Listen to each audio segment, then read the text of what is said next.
स्वागत आहे तुमचं स्क्राईबच्या नवीन व्हिडिओमध्ये।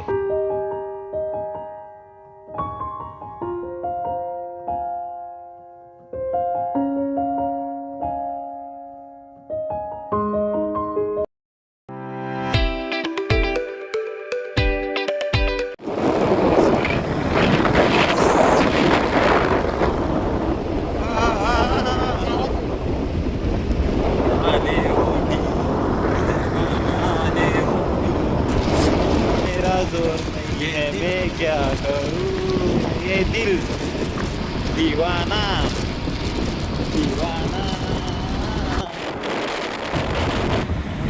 शिवाय ओम नमः शिवाय, हर हर बोले नमः शिवाय। रामेश्वराय शिव रामेश्वराय, हर हर बोले नमः शिवाय।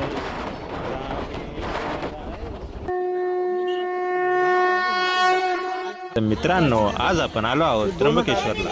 हा आहे 12 ज्योतिर्लिंगपैकी एक ज्योतिर्लिंग। आम्ही या मंदिरात पोहोचलो 8 वाजता।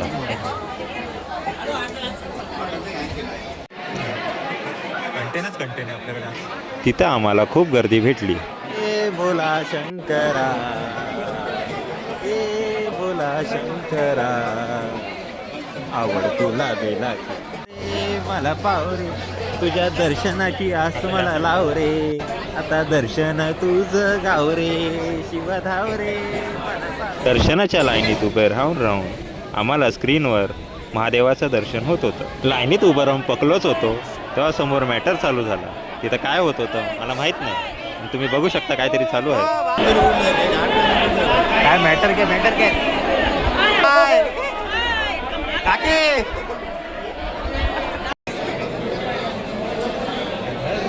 हे बघा, असं सजवलं जातं शिवलिंग। त्र्यंबकेश्वरची स्पेशालिटी हे आहे या मंदिराची फायनल डेस्टिनेशन, म्हणजे त्याचा प्रवेशद्वार।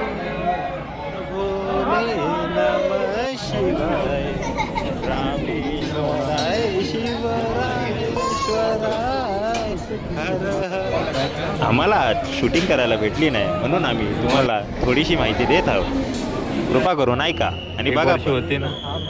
त्र्यंबकेश्वर ज्योतिर्लिंग मंदिर हे भगवान शिवाचे 12वे ज्योतिर्लिंगपैकी एक पवित्र तीर्थस्थान आहे।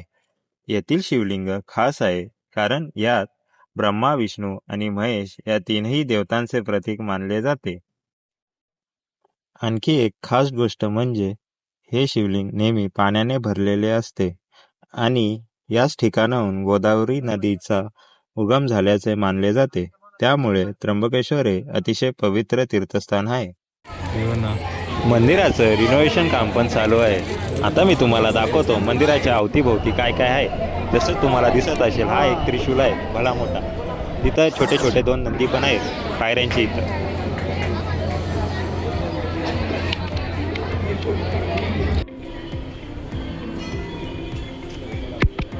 नदी असेल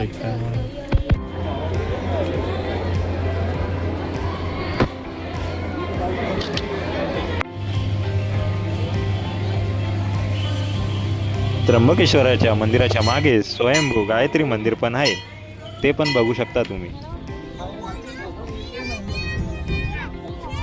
मित्रांनो, हा ब्लॉग तुम्हाला कसा वाटला नक्की सांगा कमेंटमध्ये। कृपा करून लाईक, शेअर आणि सबस्क्राईब करा।